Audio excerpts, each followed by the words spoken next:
Hi to everyone out there. I hope you're doing well.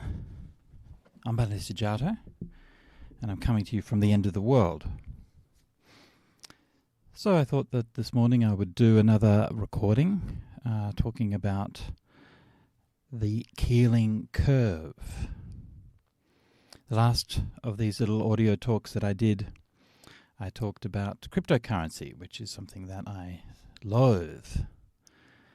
And so I thought, well, I should balance it out and talk about something that I love. So there are many things in this world that I love. And one of those things is the Keeling Curve. And some of you, I guess, may not know what the Keeling Curve is, so let me just explain it for a minute. So the Keeling Curve is a measure of global atmospheric CO2.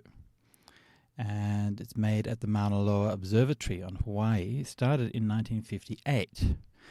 And it was named after a scientist called Charles David Keeling. And he started the program.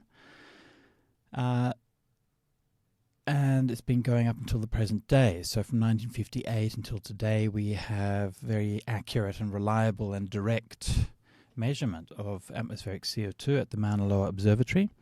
And this is one of the most important, I think probably the most important of our measures when it comes to climate change and what's going to happen to us in the future. Now, of course, there are other measures of what's happening with our climate, many of them in fact, but they typically tend to tell the same story as we find from the first of them, from the Keeling Curve. So the Keeling Curve itself directly measures the most important factor when it comes to climate change, and that is the concentration of carbon dioxide in the atmosphere. And in addition, it acts as a proxy for various other measures, like, say, the methane in the atmosphere, which tends to follow similar curves, not identical, but similar curves.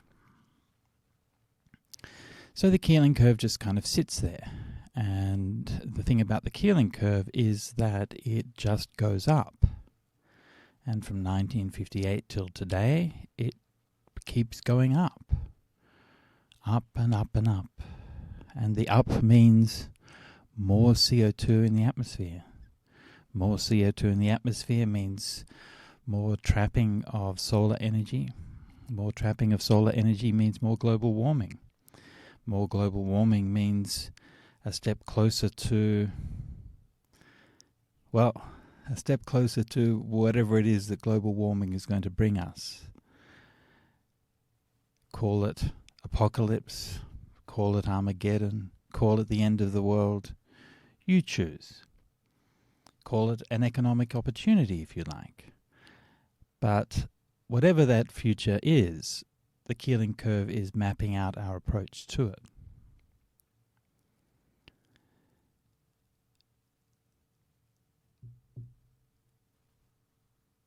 So when we look at the Keeling Curve, starting in 1958, coming up to the present day and continuing, we see something which is telling us an important story about us. See, I don't just look at a curve when I see that. I look at humanity. This is what we did. This is anthropogenic, means produced by human activity. So the facts which are present in the Keeling Curve, when I look at that, I don't just see atmospheric CO2, I see me. I see us. The Keeling Curve is only a bit older than I myself.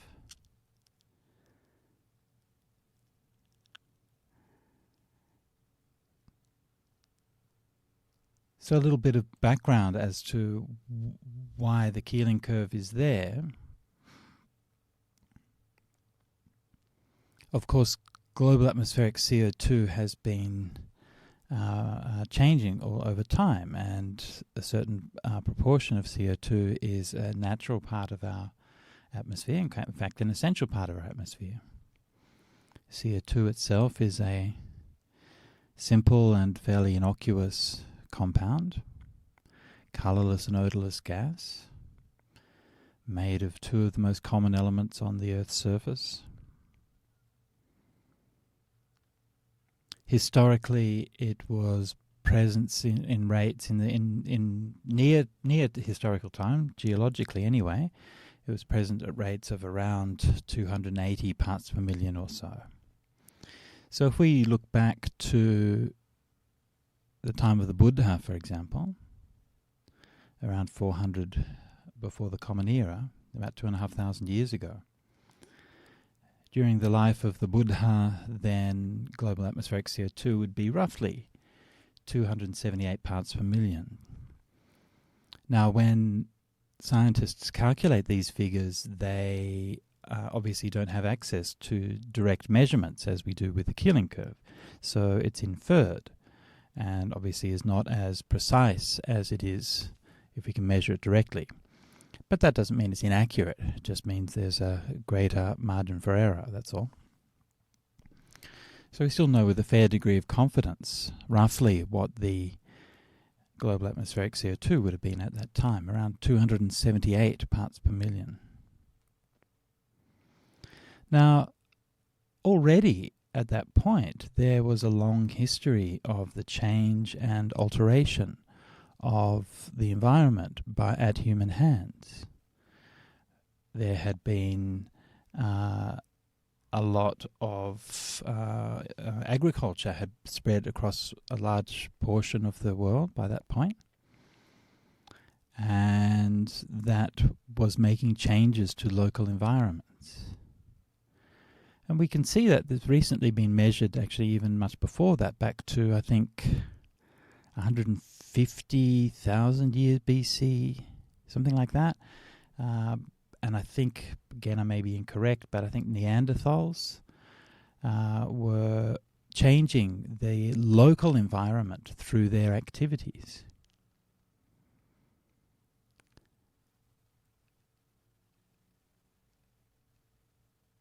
Our oldest mythology, the story of Gilgamesh, which is the first of the full-scale hero myths, is primarily about obtaining the cedar timber from the forests of Lebanon. And Gilgamesh, the king of the city of Uruk, travelled with his friend Enkidu, and they slew the protector of the forest, Humbaba, logged the forest and used it for building his city.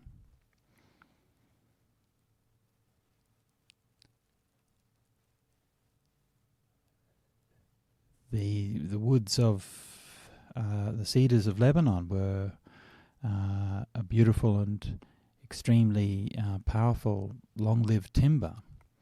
And so all of the empires of that time logged them and made use of them. The Phoenicians, the Egyptians, the Israelites, and so on.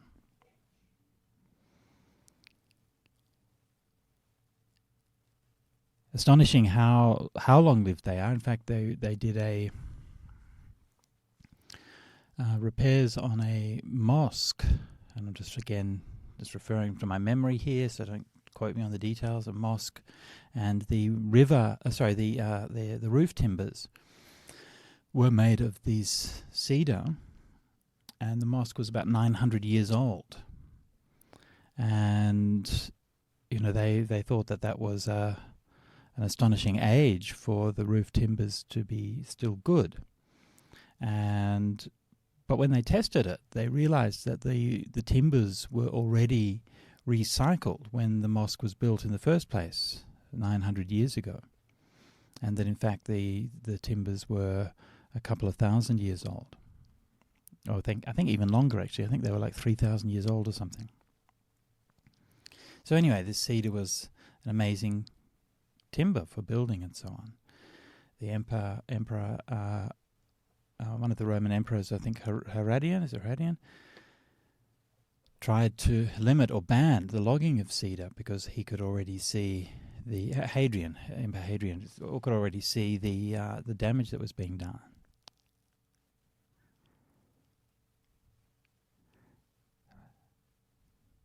It'll come as a shock to some people, but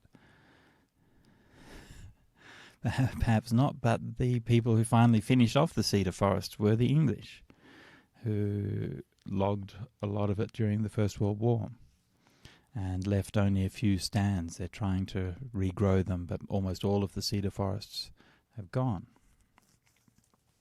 Anyway, so the reason I'm talking about this is because I think it's really important for us to acknowledge that climate change is not just something that's happening in our modern time. And, you know, we have a very short memory about these things. We think that it's just happening now, and we think that it's only now that people are being aware of it. Of course, the Buddha himself spoke about climate change. He spoke about anthropogenic climate change. He didn't speak about the greenhouse effect and the same scientific principles that we know today, but he did talk about how the environment, the global environment, is interdependent with humanity and human activities. So how we live and the choices that we make affect the environment, and in particular when we act out of greed, when we want too much, then this will cause the environment to deteriorate. And it's very interesting that in the Buddha's view, the starting point, really, the kind of defining point in that shift was when we decided to own land. And so long as we were living together on land but without claiming to own it individually, then the environment was still good.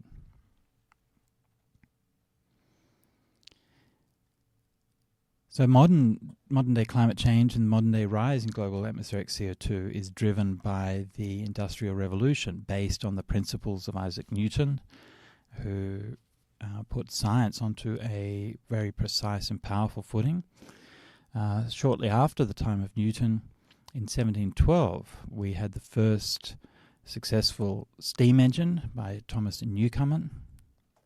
He called it the atmospheric engine, and that was really the beginning. And from there, people figured out various applications for trains, for factories, and so on. And before too long, in England, the landscape was dotted with coal burning and industry and mines, and it was exported from there all over the world.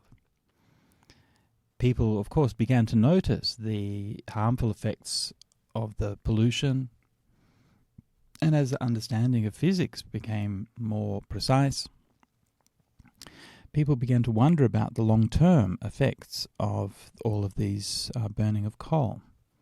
In 1824, the French physicist Joseph Fourier described the greenhouse effect. He was talking about the natural property of our atmosphere to trap heat and to keep the Earth warm and keep the Earth at a temperate and warm temperature.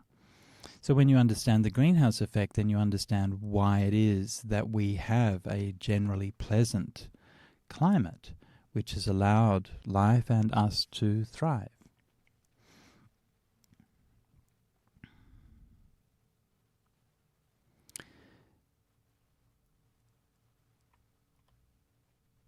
A few years after Fourier, there was an American scientist called Eunice Foote, and she made a experiment which established that CO2 had heat-absorbing properties, and her findings were confirmed a few years later by John Tyndall. So we have on the one hand the understanding that there is a greenhouse effect which absorbs heat. On the other hand, we know that CO2 absorbs heat. Then those two facts are put together in 1896 by the Swedish chemist Svante Arrhenius, not sure exactly how it's pronounced, who then posited that coal burning will amplify the greenhouse effect and raise temperatures by several degrees. But this is a hypothesis. In 1938, the British engineer Guy Callender then demonstrated that temperatures had in fact been rising and attributed the cause of it to CO2. So being English, Guy Callender thought that that was probably a good thing. If temperatures go up, England will become nicer. So they sort of had established the physical basis of it, but they didn't really understand the effects of climate change.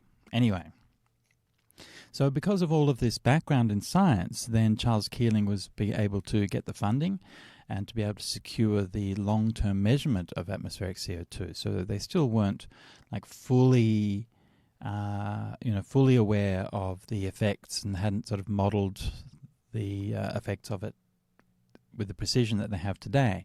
But they knew that it was enough concern to start measuring it. So when he began measuring it the first year, it was 315.70 parts per million. So remembering that historically, like in the time of the Buddha, it was probably about 278 parts per million. So due primarily to industrialization, deforestation and the like, it had already risen to 315.70 parts per million. So that's a rise of what?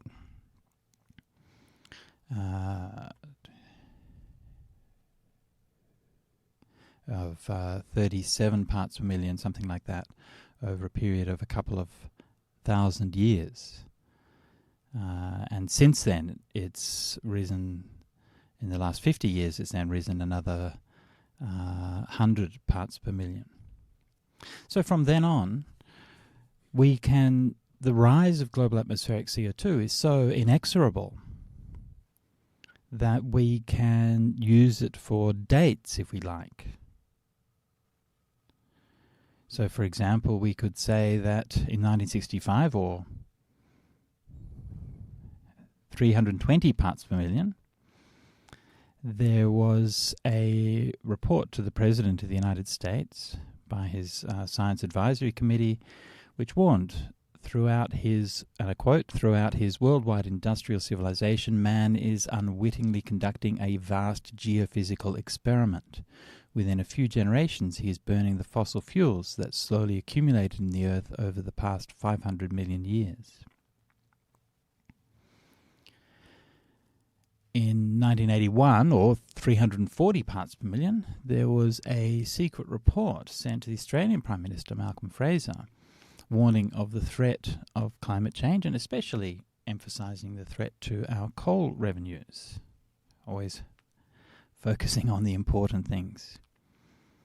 And so around this time, we still lived in a world where, at least in the Anglosphere, the dialogue was based in some kind of reality, and people paid attention to the science. It wasn't a bipartisan. It was a bipartisan issue. 1989, or 353 parts per million.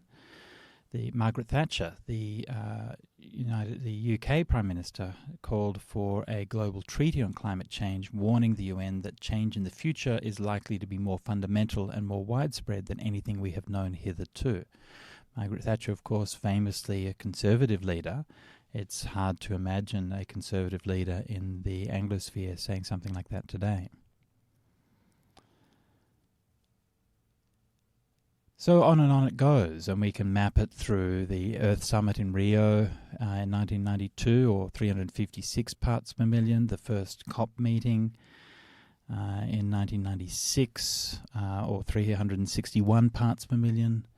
We can mark the famous statement of the Australian Prime Minister Kevin Rudd, who said climate change is the great moral challenge of our time, 2007, or 384 parts per million. Our next Prime Minister, or soon-to-be Prime Minister, Tony Abbott, in 2009, or 387 parts per million, said climate change is absolute crap. So it was around that time, around, say, 2007 or so, that I started watching the Keeling Curve. So the atmospheric CO2 was probably in the 380s or something at that time when I started looking at it. And when I started looking at it, you see the inexorable rise of it, and you see how blithely the Keeling Curve just ignores everything that happens along the way. All of the warnings by the politicians just doesn't seem to make any difference. All of the, you can look at all the landmarks in the publication of Silent Spring, the first great book in the modern environmentalist movement. You can look at the publication of Dune, a worldwide phenomenon, and the first great ecological science fiction book. We knew, and these things are all sort of markers in the raising of global awareness about environmental issues in general and the greenhouse effect and climate change in particular. Certainly is something that I knew as a matter of common knowledge when I was growing up at school in the 70s. Everybody knew it. In the late 70s, Newsweek magazine famously made an article saying that there was going to be global cooling, or at least saying that some scientists were positing that there might be global cooling rather than global heating. Of course, they were wrong, and they've later apologized for that. But the interesting thing about that article is that already at that point, the understanding of the greenhouse effect and global warming was so widespread that you could publish a contrarian narrative pointing out another possibility, and everybody would understand that this was a thing that was contrary to the generally accepted science. So again,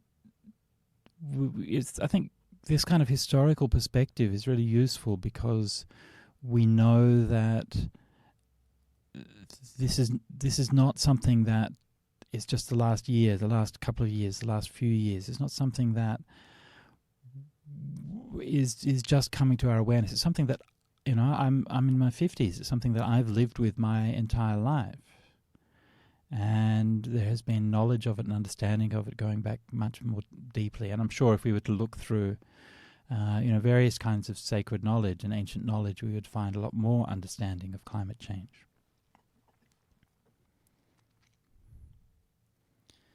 So when Al Gore gave his famous presentation to the United States Senate, climate change just kept on going. When the price of renewable energies over the last decade or two has spectacularly dropped, and the efficiency has increased, making them by far the cheapest form of energy that's ever been available, then throughout all of that period of the plummeting of the prices of renewable energies, then global atmospheric CO2 just keeps on rising. And when Greta Thunberg goes out and does her rallies and gives her speeches, then global atmospheric CO2 just keeps on rising. When I did my little bit to try to speak up and to try to say something about it, to try to make a difference, then global atmospheric CO2 just keeps on rising. When there was a global financial crisis in 2008, atmospheric CO2 just kept on rising. When we have the pandemic, we shut down all of the international travel and all of those things, then global atmospheric CO2 just keeps on rising.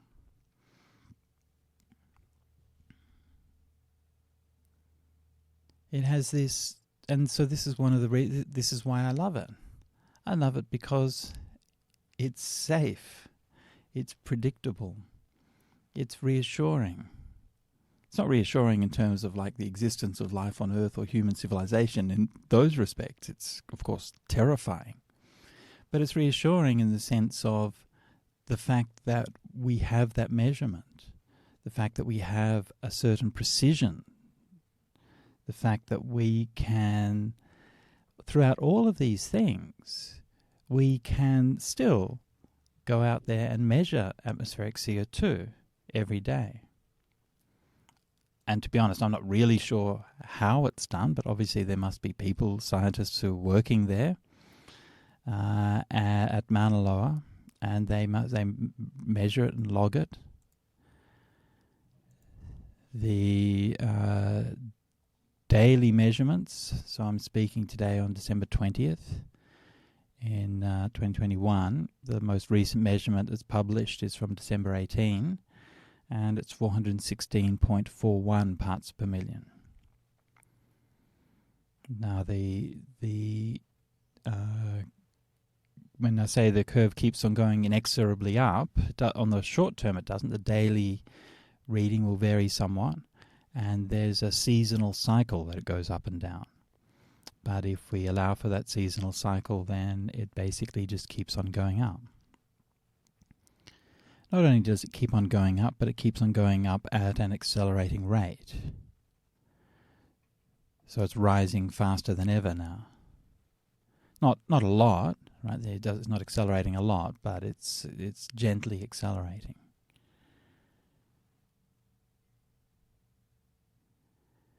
And so I like it because it has a vivifying effect on the mind.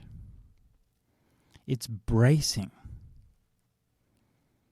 And I like it because it cuts through the rhetoric. And it cuts through the bullshit. And I like it because it has a serene indifference to how you feel. It's not trying to make you feel hope or despair or anxiety or fear. It's just a fact. It's a plain and simple fact how much CO2 there is in the environment. And such a simple thing can encompass so much of our human story. Every time that a household decides to switch over from incandescent bulbs to LED bulbs to save electricity, that is recorded there in the Keeling Curve. Every time that somebody decides to catch the bus rather than drive their car, that's recorded in the Keeling Curve. Every time there's a bushfire, that's recorded in the Keeling Curve. Every time someone catches a plane, it's recorded in the Keeling Curve. Every time somebody buys a t-shirt, that's recorded there in the Keeling Curve. Every time somebody breathes in oxygen and breathes out CO2, that's recorded in the Keeling Curve too.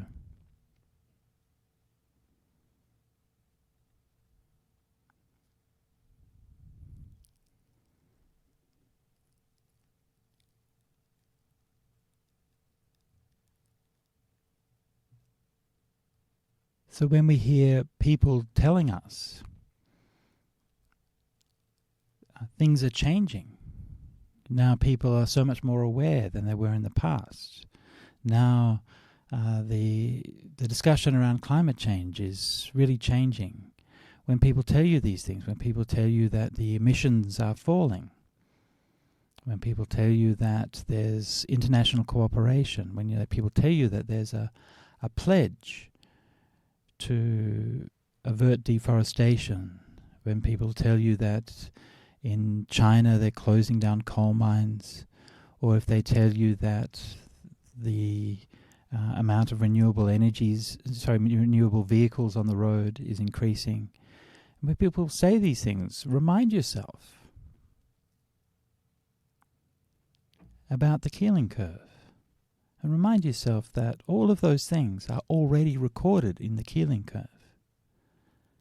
Everything good and everything bad is already there.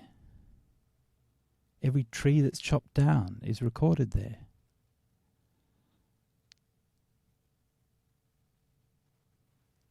So the Keeling Curve isn't just one more bad thing that you can add to the list of bad things.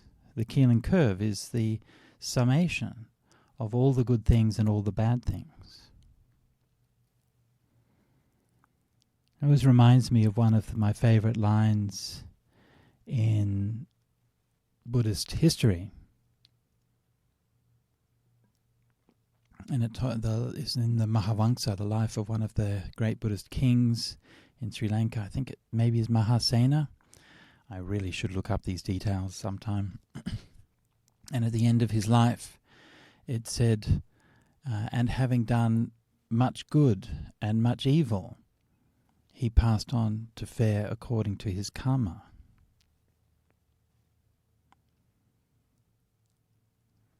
It's rare in history to find such an even-handed assessment of the life of a great king.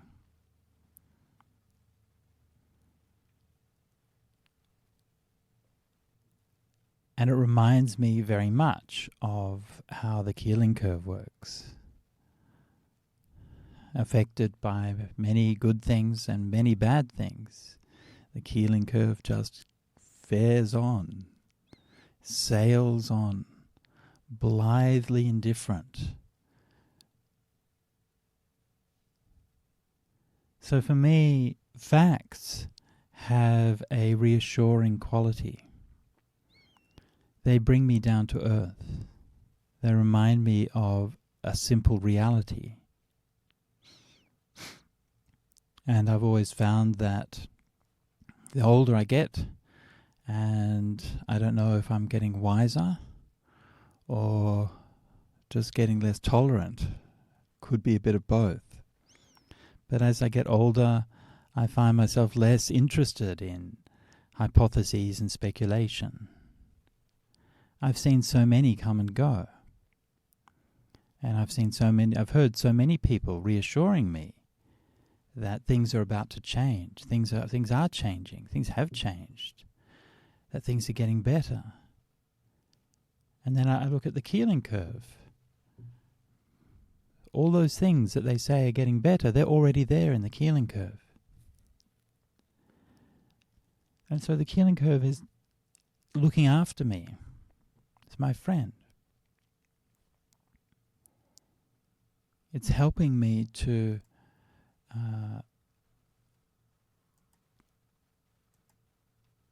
keep that sense of perspective. It's helping me to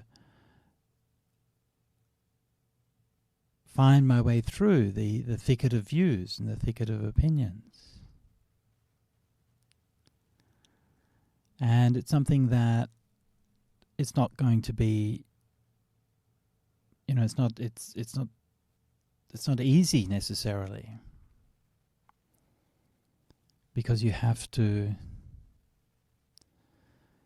it has a certain relentlessness to it. And you can look at it and feel afraid, and you can look at it and feel despair, you can look at it and feel anger, you can look at it and feel grief. There's so much grief and so much loss. I was just reading the other day about the Bogong moth in Australia. It's a very common moth. It swarms in its millions in Australia in the right season, in the right place. And scientists began to notice that it was starting to disappear.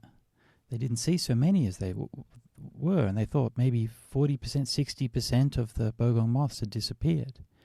And then they measured it, and they found it's 99.5% of these very common moths had disappeared. It was a really important part of the ecosystem, just gone. And so we see so much loss everywhere we look. And so it's natural to feel these feelings. It's natural to feel despair, to feel anger, to feel loss. So don't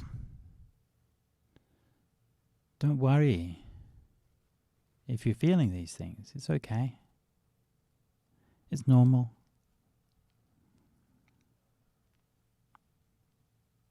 At least we know, right? at least as we go into the future, we have the Keeling Curve, which is there to tell us what's happening. And when we doubt, when we wonder, when new situations arise, then we can always look at the Keeling Curve to bring us back to the physical, basic reality of what's happening in our world.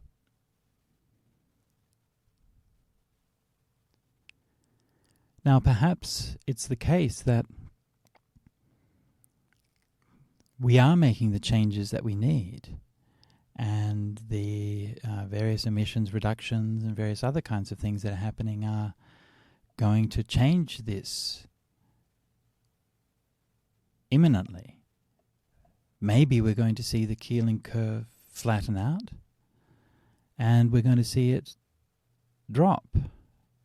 Maybe we'll see it go back below 400 parts per million. Maybe we'll see it go back below 350 parts per million. Maybe we'll see it go back to the historical level of around 280 parts per million. I mean, it's unlikely we'll see that in our lifetime, but at some point maybe. So maybe these things are true. Maybe the actions that governments are taking, maybe the changes in technology, maybe the international agreements, maybe all these things are going to have those effects. But we can't see them. It's been going on a long time. We just had COP26, 26 meetings, quarter of a century. We can't see any difference at all. None. There's no measurable difference in global atmospheric CO2. So maybe that will change. Maybe. Maybe it won't, though.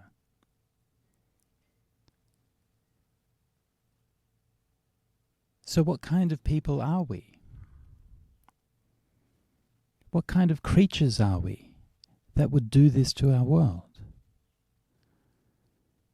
We don't have the excuse that a bat does. We don't have the excuse that a herring does. We don't have the excuse that a Bogong moth does. They live their lives, and they don't know what the consequences of their lives are. They just live them. We know. We have the Keeling Curve right there to tell us exactly what is happening. And we keep on going anyway. We keep on consuming.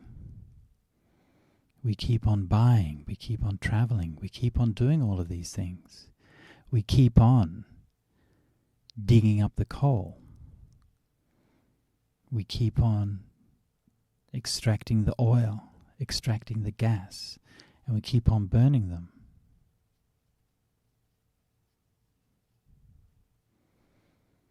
And when we talk about trying to do something to change this,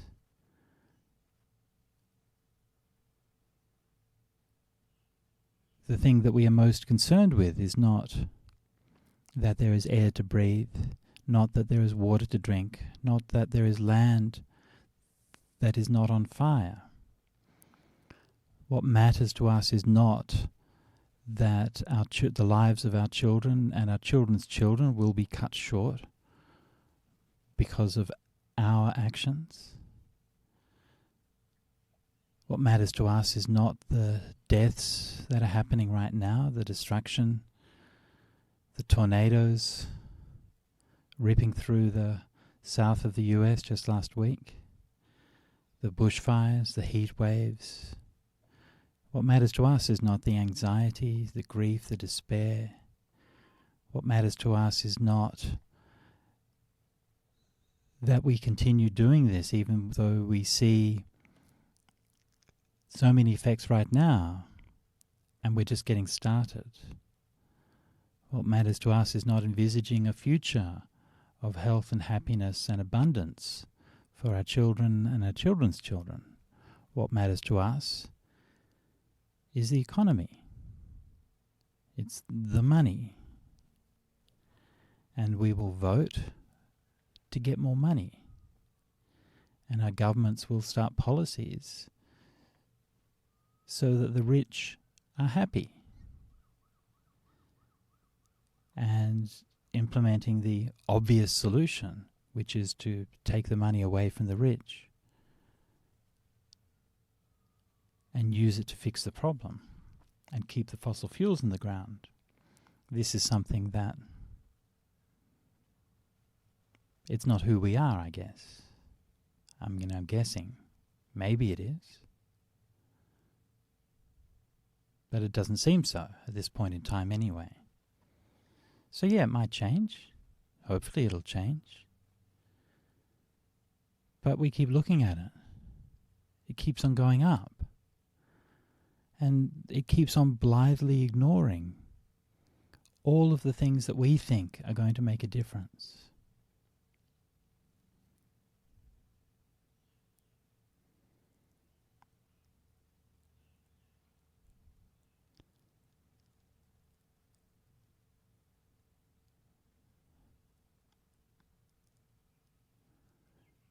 So thank you to the Keeling Curve. Thank you to the scientists who learned and understood about how our atmosphere works and how our environment works. Thank you to all of those who've taken the effort and provided the funding to measure global atmospheric CO2 or to measure CO2 at the Mauna Loa Observatory, and of course many other places around the world these days as well. And thank you for those who have taken the trouble to document what is happening to our world due to our actions, due to our thoughtlessness, our greed.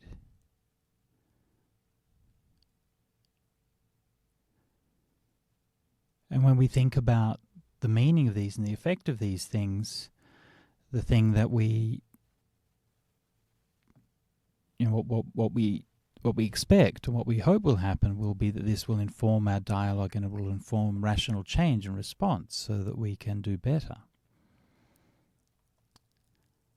And yes, of course, I also hope that that's going to be the case. I'm not seeing any evidence that it will be, but I'm hoping that it does. But that hope that I have is not it's not a metaphysical hope. It's a desire for something to happen in the future. And I know full well that such desires may well not happen. But even if that doesn't happen, it doesn't mean that the Keeling Curve is a failure, and it doesn't mean that the work of all the scientists is wasted. Because it tells us the story of our time. It tells us everything that we have done as human beings. It tells us the story of every brick in our homes. It tells us the story of every choice that we've made in our lives. And when we look into the Keeling Curve, we don't just see at global atmospheric CO2, we see ourselves. Who are we? What kind of people are we that would do this? What kind of creatures are we?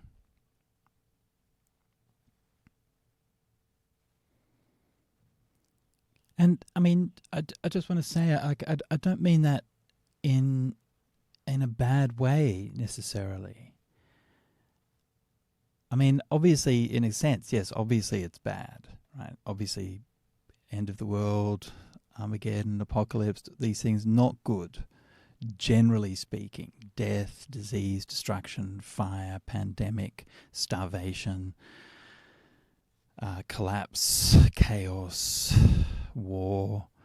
None of these things are things that are on my kind of favorite list of things that's going to be happening.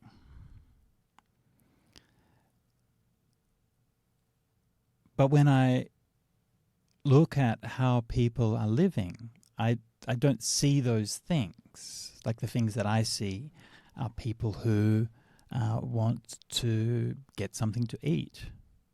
They want to get to work on time. They want to do something nice for their family. I don't know. I think people are pretty good, most sort of on the whole. I mean, I'm kind of biased, I know, because I tend to see people who are in the kind of Buddhist world, and they, I don't know, maybe it's sort of self-selecting for people who are generally tend to be nice people and good people. Maybe if I hung out more with gangsters or something, it'd be different. But anyway, I think people on the whole are pretty good. And I think that they have a moral compass and they want to do the right thing. But I think that also that moral compass is too small. And our conception of what a right thing to do is lacks scope.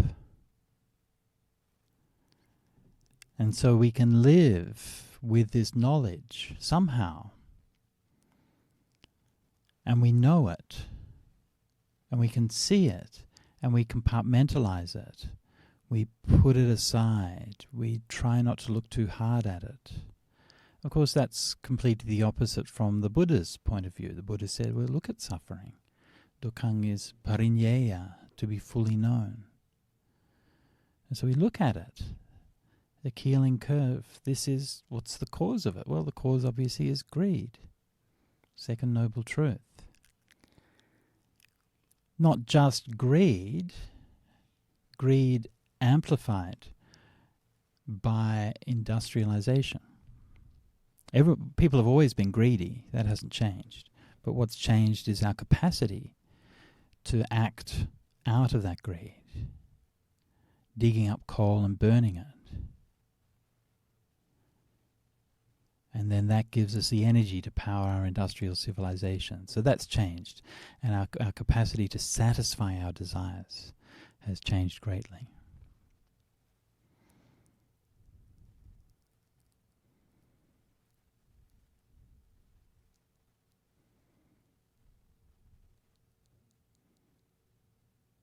So this is who we are, I guess. I guess we're the kind of creature that values shopping above survival. We're the kind of people who live a lifestyle that is utterly different from anyone over the past thousands, tens of thousands of years. A lifestyle created and enabled and sustained by coal, by the burning of fossil fuels. And we can look at this lifestyle, which is so extraordinary and so astonishing, and we can somehow imagine that this is just going to keep going.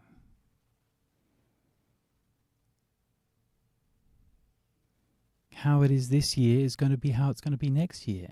Maybe a bit different, but not too much different. That's the kind of people that we are, I guess. So the Keeling Curve is my friend through all of this. It's holding my hand. It's telling me that I'm not crazy. You know, when I look around and I think, this all looks wrong. What we're doing, how we're living, how all this is happening, it all seems there's something wrong with it. And the Keeling Curve says, yeah, actually.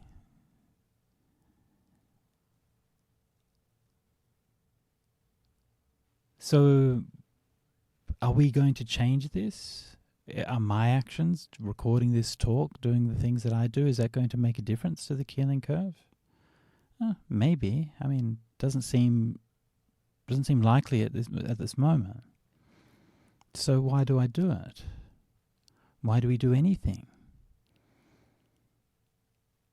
We do it because, or I do it because that's the kind of person that I want to be.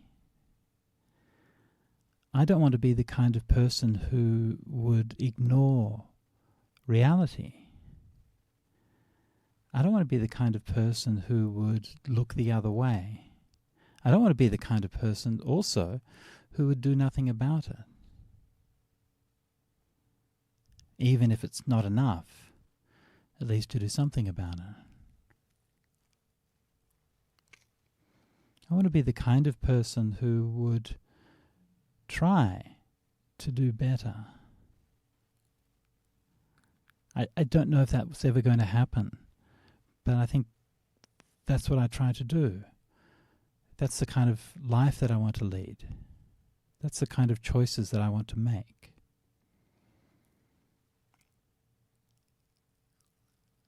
So when we see the Keeling Curve, we shouldn't feel that like the inevitability of it shouldn't make us feel despair. I mean, look, it's okay if you want to despair, that's all right. Despair is a perfectly rational response to our current situation. But the opposite of despair, I guess, is not, like I wouldn't see the opposite of despair as being hope. I would say the opposite of despair is action. The choices that define a life. And we can choose not to do something, but that is just as much of an action.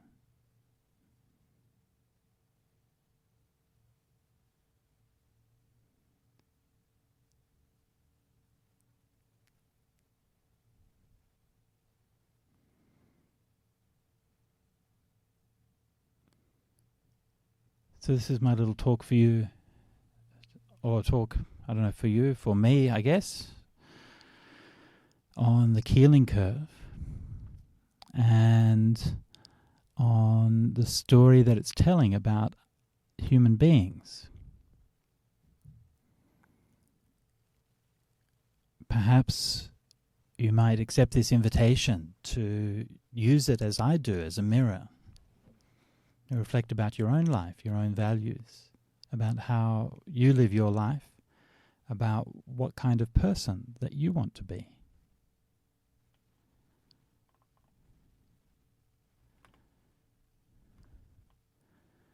Maybe it's the case that humanity is going the way of the Bogong moth. Maybe 99.5% of us will go. Maybe we'll become extinct. Maybe it won't be that bad. Maybe we'll adapt. Maybe we'll find our way through. But regardless of what happens then, what happens in the future, we can't control that. But what we can control is what we do now. And whatever happens in the future, your actions, what you do now, they too will be recorded in the Keeling Curve. Every choice that you make